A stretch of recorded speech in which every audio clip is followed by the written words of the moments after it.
సాధారణంగా చెప్తూ ఉంటారు, ఏంటో తెలుసా? కాలేజీలో ప్రవేశించినటువంటి స్టూడెంట్స్ని కూర్చొని ఒక మాట అంటారు. కాలేజీలో ప్రవేశించిన తర్వాత ఒక 5 సంవత్సరాలు కష్టపడి చదవండి, 50 సంవత్సరాలు మీరు సుఖంగా జీవిస్తారు. ఒకవేళ మీరు ఈ 5 సంవత్సరాలు కష్టపడకుండా అల్లరి చిల్లరగా తిరిగినట్లయితే,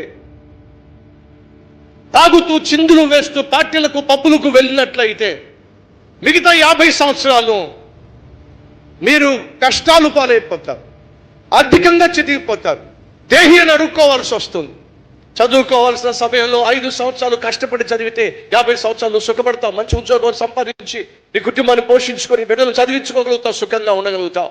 ఈ 5 సంవత్సరాలు నువ్వు ఇష్టానుసారంగా జీవించే చదువును పాటు చేసుకున్నట్లయితే మిగతా 50 సంవత్సరాలు అడుక్కునేవాడిగా, అడ్రస్ లేని వాడిగా, అనాథగా జీవించాల్సి వస్తుంది.